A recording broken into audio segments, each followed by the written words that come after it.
Os destaques da semana entre os julgamentos do plenário do Supremo Tribunal Federal você confere, claro, aqui na TV Justiça. Seja bem-vindo, é o Plenárias que está começando agora.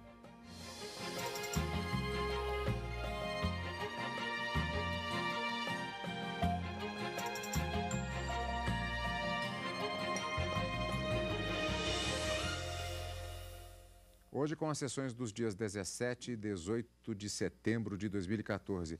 Karina, já está ficando até comum, né? Pautinha grande, né? Uma pauta grande, muitos julgamentos realizados na quarta e na quinta-feira desta semana. Várias ações diretas de inconstitucionalidade julgadas procedentes, ou seja, leis de todos os estados, de vários estados, vamos dizer dessa forma, julgadas inconstitucional ou total ou parcialmente, e também dispositivo de constituições estaduais, como no caso do Amazonas, e um dispositivo da Constituição Estadual do estado de São Paulo, também foi julgada procedente uma ação direta de inconstitucionalidade. Outros assuntos bastante interessantes também envolvendo o concurso público e a aplicabilidade ou não da exigência de concurso público nas entidades do chamado Sistema S, nós vamos dizer exatamente o que isso significa, e também a ICMS, tributação, onde deve ser recolhido, para qual estado deve ser recolhido o ICMS quando as operações ocorrerem via internet. Assuntos que mexem com a vida do cidadão e leis também declaradas inconstitucional, fazendo valer a supremacia da Constituição Federal no plenário do Supremo nesta semana. Muito trabalho e muitos julgamentos realizados ao longo das duas sessões de quarta e de quinta que a gente acompanhou aqui ao vivo no Direto do Plenário. Sem contar ainda as chamadas listas dos ministros que foram julgados, muitos processos. Efetivamente, vamos para os principais momentos da sessão plenária. Começando com a sessão plenária desta quarta-feira, vamos ver na reportagem, os ministros do Supremo entenderam que reajuste salarial concedido a servidores do Tribunal de Justiça de Santa Catarina pode ser estendido a servidores inativos, mas não a funcionários extrajudiciais. Os ministros ainda negaram um pedido do Ministério Público que pretendia sujeitar as contratações do chamado Sistema S por meio de concurso público. E aí vem exatamente como já adiantou a Karina, antes de rever como foi a sessão. Karina, o que é o chamado Sistema S? São aquelas entidades que compõem os chamados serviços sociais autônomos. Na verdade, elas trabalham em cooperação, em colaboração com o poder público, mas são empresas privadas. Essas empresas privadas, elas recebem uma contribuição que é considerado dinheiro público. Daí o fato dela ser regulamentada ou não, fiscalizada pelo Tribunal de Contas da União e o Ministério Público do Trabalho entrar com esse recurso no Supremo Tribunal Federal, questionando a exigência de que, para ser funcionário do SESC, do SESI, do SENAI, do SEST, que aqui no caso era sobre os serviços de transporte, haver a necessidade de realização de concurso público para a contratação de pessoal para o exercício de funções junto a essas entidades desse Sistema S. A grande discussão girava em torno justamente pelo fato de que recolhe-se dinheiro público, existe uma fiscalização pelo Tribunal de Contas da União e essas empresas não poderiam ficar fora da exigência que foi estabelecida pelo legislador constituinte de 88 de realização de concurso público para que essas contratações fossem feitas. A gente vai ver que ao longo da discussão no plenário da quarta-feira desta semana, os ministros decidiram que, não obstante elas sejam entidades privadas, mas que agem em colaboração com o poder público, o artigo 37.2, que é a exigência do concurso público, não se aplica a essas empresas, apesar da fiscalização feita pelo Tribunal de Contas da União. Então, esse foi o entendimento firmado, confirmando, inclusive, a decisão que já havia sido proferida no Tribunal Superior do Trabalho. Então, entidades do Sistema S são entidades que prestam serviços sociais autônomos, são privadas, mas recolhem dinheiro público, fiscalizadas pelo Tribunal de Contas, mas não estão sujeitas à regra do concurso público. Vamos, portanto, rever a sessão desta quarta-feira, dia 17 de setembro, na reportagem de Neila Guimarães.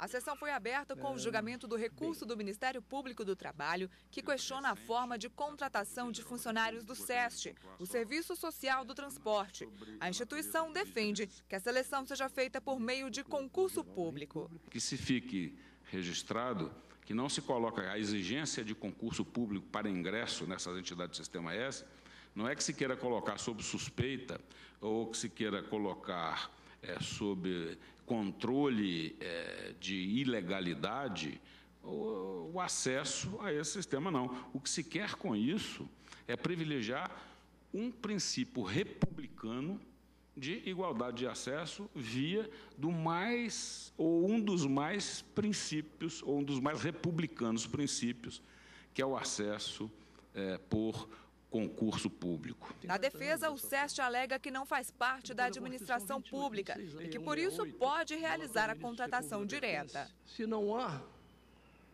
na jurisprudência, se não há na doutrina, se não há na Constituição, nada que diga que essa entidade privada deve responder pelo concurso da administração pública, me preocupei, senhor presidente, em entender o porquê dessa relevância. O relator, ministro Teori Zavascki, votou contra o recurso do Ministério Público do Trabalho.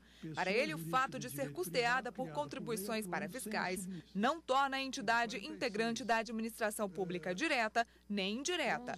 Ele foi acompanhado por todos os ministros que entenderam que as entidades que compõem o chamado Sistema S não estão submetidas à regra do concurso público para contratação de pessoal. Mesmo desempenhando uma atividade pública de cooperação na prestação de serviço de educação, entendo que não está obrigado à contratação de funcionários sob o regime próprio de servidores públicos.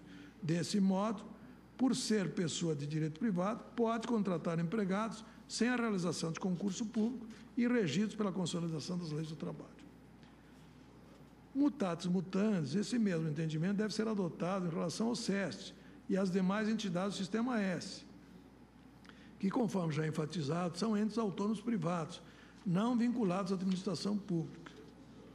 Não procede a alegação de que só o fato de serem os serviços sociais autônomos subvencionados por recursos públicos seria circunstância determinante da submissão das entidades do Sistema S aos princípios previstos no artigo 37, caput da Constituição, notadamente o que se refere à contratação de seu pessoal.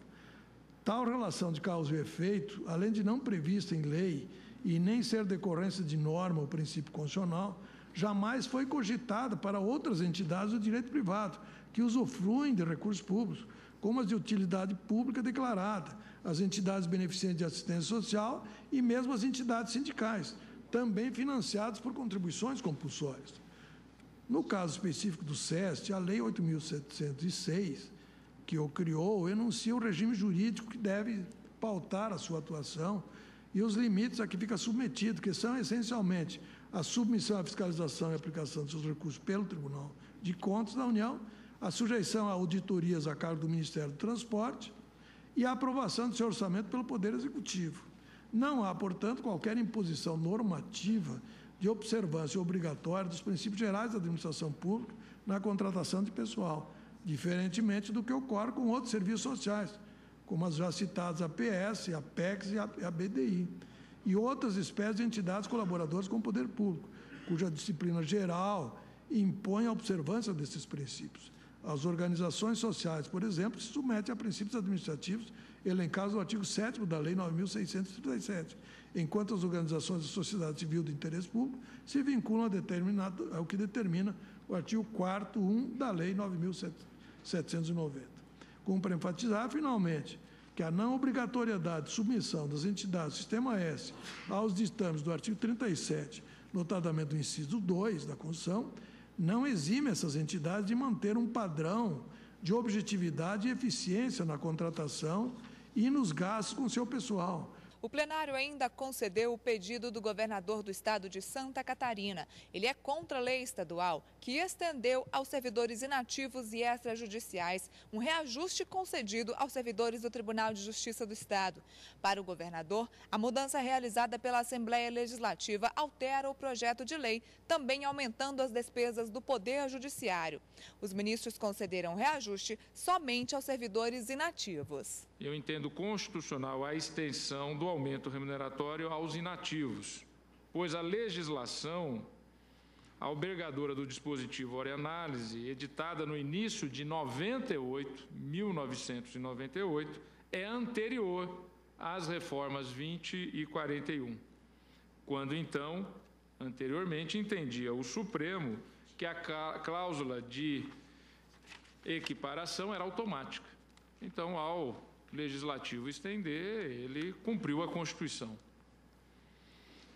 Mas, na linha do que foi também a liminar, eu entendo pela inconstitucionalidade da extensão aos serventuários extrajudiciais. Os ministros julgaram ainda na primeira parte da sessão uma ação direta de inconstitucionalidade contra dispositivos da Lei do Estado do Rio Grande do Sul, que estabelecia a necessidade de prévia aprovação da Assembleia Legislativa do Estado para nomear, empossar e destituir conselheiros da Agência Estadual de Regulação dos Serviços Públicos Delegados do Rio Grande do Sul.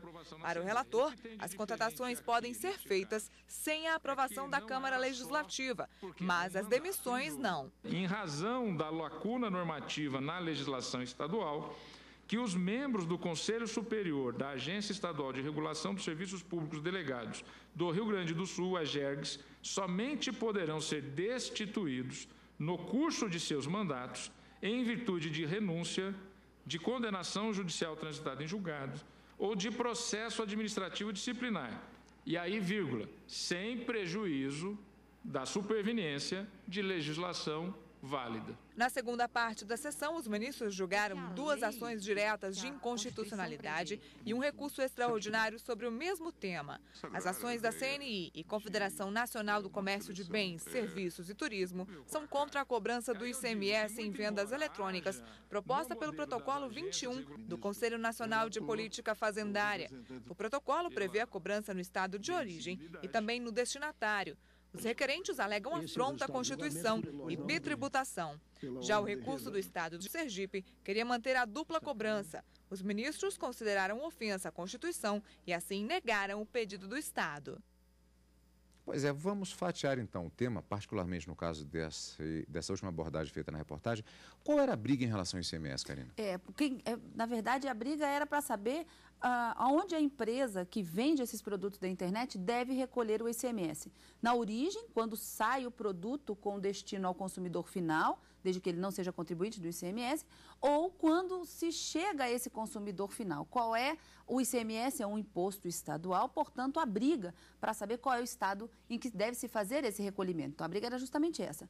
De acordo com essa portaria do CONFAS, do Conselho Nacional de Política Fazendária, havia uma repartição. Ficou decidido nesse protocolo que haveria uma repartição dessa receita para não propiciar uma receita apenas no estado de destino ou no estado de origem. Então, essa repartição de competências, não, essa repartição de receitas recolhidas à base do ICMS, que veio ser discutida nessas ações diretas de inconstitucionalidade. E o ministro Luiz Fux, relator dessas 2 ADIs, entendeu, como a unanimidade dos ministros o acompanharam, que isso não poderia ser feito por meio dessa política dentro do CONFAS, e sim, somente uma emenda à Constituição poderia dispor sobre essa repartição de receitas, não poderia ter sido feito por mero protocolo. Daí a inconstitucionalidade material dessa forma de repartição. E aí julgaram procedente as 2 ações diretas de inconstitucionalidade, julgando, portanto, que esse protocolo ICMS 21 de 2011 do Conselho Nacional de Política Fazendária é inconstitucional. Essa repartição de receitas não poderia ter sido feito por esse meio, mas tem que ser feito por meio de emenda à Constituição. Bom, como vimos vários processos na sessão plenária da quarta-feira, não foi diferente na sessão plenária da quinta-feira. Os ministros do STF julgaram ações sobre legislações estaduais do Rio Grande do Sul e também de São Paulo. Em um dos casos, o governador paulista recorreu ao Supremo Tribunal Federal contra dispositivos da Constituição Estadual que permitiu aos municípios administrar contratos relacionados a serviços de água e esgoto. O governador de São Paulo é contra o dispositivo da Constituição Estadual, prevendo que os municípios atendidos pela Sabesp, Companhia de Saneamento Básico Paulista, podem se desvincular da empresa e criar um serviço autônomo de água e esgoto. Com o rompimento do contrato, as indenizações poderiam ser pagas em até 25 anos. O autor alega afronta à Constituição Federal, já que cabe à União legislar sobre concessões e contratos administrativos. É de conhecimento notório que o ente público, quando celebra essas concessões, não se despoja das suas prerrogativas na concessão e pode efetivamente retomar esses serviços em determinadas circunstâncias. O relator, ministro Marco Aurélio, também entendeu que a norma ofende a Constituição e concedeu o pedido. A decisão foi unânime e o dispositivo da Constituição do Estado foi considerado inconstitucional. Cabe à legislação federal dispor sobre o regime das empresas concessionárias de serviço público, o caráter especial do contrato e da prorrogação, bem como as condições de caducidade, fiscalização e rescisão da concessão.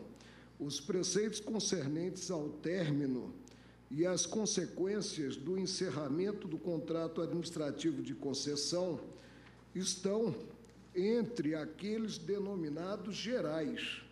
Compõem o rol das regras destinadas a fixar diretrizes básicas que, homenageando os princípios norteadores da administração pública, legalidade, impessoalidade, moralidade, igualdade, publicidade e probidade administrativa e do respeito aos direitos fundamentais dos licitantes e contratados, sirvam a todo e qualquer certame licitatório e contrato administrativo, independentemente do objeto. A título ilustrativo, menciono os artigos 35, 36 e 37 da Lei Federal 8.987, de 13 de fevereiro de 1995, e aí eu transcrevo, né?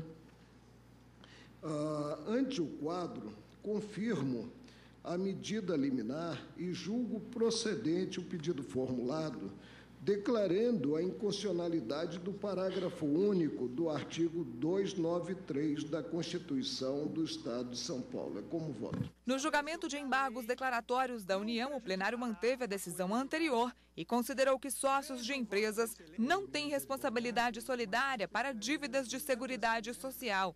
A alegação era de inconstitucionalidade da decisão do STF, que teria sido proferida sem a observação do quórum mínimo no plenário. Por votação unânime, a argumentação foi afastada e os embargos foram rejeitados. Os ministros ainda aprovaram a ação direta de inconstitucionalidade, questionando a Lei Estadual do Rio Grande do Sul sobre inspeção veicular, o que, de acordo com a PGR, viola a competência da União. O que o Procurador-Geral da República sustenta é que, ao pretender disciplinar matéria sobre inspeção técnica de veículos e sua abrangência, a execução e a concessão do serviço de inspeção técnica com a discriminação das consequências pela reprovação do veículo, a remuneração do serviço de inspeção concedidos a municípios, a consórcios de municípios ou a particulares, a lei estadual teria criado regras sobre trânsito e, com isso, incursionado em domínio temático, cujo exercício a Constituição Federal teria outorgado com privacidade a atuação normativa da União, no artigo 22.11. Foi concedida a liminar. O governador foi ouvido e ele alega em preliminar o não conhecimento da ação, por entender que a ofensa é reflexa, já que a inconstitucionalidade dependeria de confronto entre lei estadual e lei federal. A Assembleia Legislativa também refutou a alegação de invasão de competência. A Advocacia da União pronunciou-se pela ocorrência de usurpação. O parecer da Procuradoria-Geral da União ratificou o pedido e o governador do Estado, em petição de abril de 1912, confirmou que a lei ainda está vigente, embora suspensa. O meu voto é no sentido de confirmar a liminar nos termos em que foi concedida e basicamente é o argumento que, ao disciplinar tema que está integralmente compreendido na noção conceitual de trânsito, não se confundido com aquilo que o artigo 23.12 da Constituição denominou de política de educação para a segurança do trânsito, a Assembleia Legislativa Estadual se ouve com um nítido excesso no exercício de sua competência normativa, em afronta à previsão do artigo 22.11 da Constituição, que implica a invalidade da Lei 11.311. Essas suscitamente as razões pelas quais eu proponho que se julgue procedente o pedido. Em outra ação, os ministros declararam inconstitucional a Lei Gaúcha, que criou o Prodecana, Programa de Desenvolvimento Estadual do Cultivo e Aproveitamento da Cana-de-Açúcar e Derivados. A legislação diz que o programa seria gerido por uma nova secretaria. O governador do estado alega invasão da competência de matéria reservada ao Poder Executivo para legislar sobre a criação e extinção de órgãos da administração pública.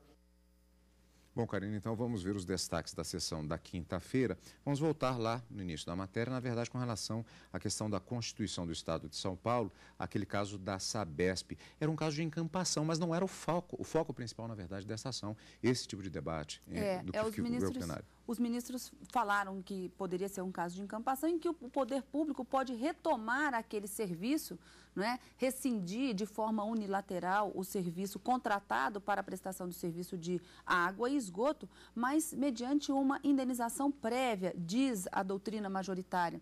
E para os ministros, apesar do poder público poder fazer a rescisão unilateral de um contrato estabelecido com uma empresa, o ministro Marco Aurélio foi bastante enfático. Isso não pode ser de forma completamente arbitrária, de forma a proporcionar um enriquecimento ilícito. E o que a legislação que estava sendo atacada dizia que, embora houvesse a rescisão desse contrato, garantindo aos municípios a possibilidade de forma autônoma gerenciar o abastecimento de água e esgoto nos municípios, ficando, portanto, desvinculados da Sabesp, que é o órgão responsável por isso no estado de São Paulo, teria que haver um pagamento de uma indenização, que seria feita uma auditoria, tanto pela Fazenda do Estado, como também pelo município, uma auditoria conjunta, e a indenização deveria ser paga em até 25 anos. O questionamento aqui era justamente sobre a possibilidade da Assembleia Legislativa discutir sobre este prazo de indenização. E os ministros acabaram decidindo que não, que em matéria de contratos públicos, a Constituição diz que é uma matéria reservada à União e, portanto, somente o Congresso Nacional poderia fazê-lo, somente uma lei federal poderia dispor sobre esse assunto, daí ver a declaração de inconstitucionalidade, portanto, desse lapso temporal que previsto na Constituição do Estado de São Paulo. Mas eu queria chamar a atenção, Carlos, porque tanto na quarta como na quinta-feira nós tivemos um grande número de ações diretas de inconstitucionalidade sendo julgadas procedentes, confirmando a maior parte delas as liminares que já haviam sido concedidas, como tem sido uma técnica empregada até pelo ministro Ricardo Lewandowski. E eu diria que na semana passada, no Plenárias, nós comentamos que 2 leis do Distrito Federal tinham sido declaradas inconstitucionais. Essa semana, o protagonismo foi do estado do Rio Grande do Sul, em que 3 leis do Rio Grande do Sul teriam sido declaradas também inconstitucionais. Uma na quarta e 2 na quinta, como nós vimos na reportagem. Mas eu chamaria a atenção ainda para uma outra ação direta de inconstitucionalidade em que se questionava o dispositivo da Constituição do Estado do Amazonas. Lá no estado do Amazonas, esse dispositivo da Constituição teria estendido a outros empregados, vamos dizer assim, a estabilidade no serviço público quando eles eram já empregados antes da Constituição de 88 e depois da Constituição de 88, eles teriam sido estabilizados sem a realização de concurso público. A norma também foi declarada inconstitucional pelo plenário do Supremo Tribunal Federal à luz do que determina o ato das disposições constitucionais transitórias da Constituição Federal.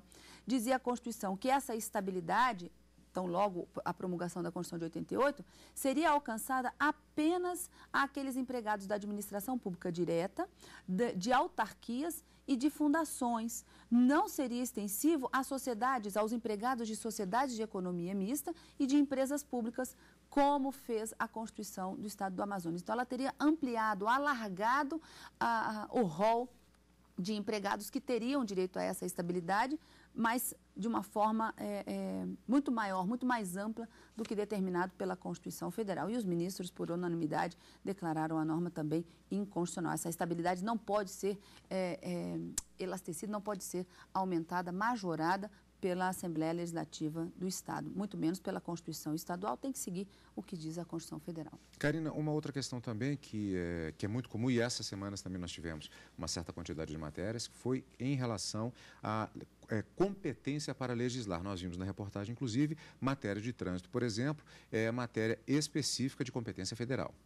Sim, e o que os ministros discutiram, também numa lei do Rio Grande do Sul, né, que se buscava legislar sobre inspeção veicular, eles decidiram que isso era matéria de trânsito e não uma matéria concorrente, como a Constituição determina, para políticas de educação no trânsito. Então, sendo matéria de trânsito, competência privativa da União. Os principais pontos que foram discutidos acerca nessas ações diretas de inconstitucionalidade, seja na quarta ou seja na quinta, versava, além dessa competência privativa da União para legislar sobre determinados temas, sobre contratos em geral, com o poder público, que somente a União poderia legislar, com leis de trânsito, mas também vício de iniciativa. Uma iniciativa para conceder, por exemplo, nós vimos na ação direta de inconstitucionalidade que tratava da extensão da equiparação salarial aos inativos e também aos servidores extrajudiciais. Isso pode acontecer, essa extensão, mas tem que observar a iniciativa. O Poder Judiciário teria concedido essa extensão, essa equiparação salarial, mas no momento de tramitar pela Assembleia Legislativa, uma emenda parlamentar teria incluído também, aumentando, portanto, uma suposta despesa que quem teria que custear o Poder Judiciário para que a equiparação se estendesse também aos servidores extrajudiciais. Isso não pode acontecer, porque o Legislativo não pode legislar para determinar o custo que o Poder Judiciário vai ter para o pagamento daqueles servidores. Então, a inconstitucionalidade ali foi por conta de uma violação do vício de iniciativa. E outras argumentações de inconstitucionalidade também foram trazidas no plenário, tanto na quarta como na quinta-feira. Mas é mais ou menos nesse sentido que essas ações foram julgadas procedentes, confirmando as cautelares que já haviam sido deferidas. Ufa, muitas ações julgadas, portanto, durante esta semana no plenário do Supremo Tribunal Federal. Como disse, ainda houve as listas dos ministros, outros processos julgados e a expectativa de muito mais trabalho também na continuação dos julgamentos no plenário, e estaremos nos encontrando, portanto, na próxima semana. Na próxima semana, quarta e quinta-feira, ao vivo, no Direto do Plenário, e no final de semana com plenárias. E como sempre, nós agradecemos a sua companhia aqui conosco e continue na TV Justiça.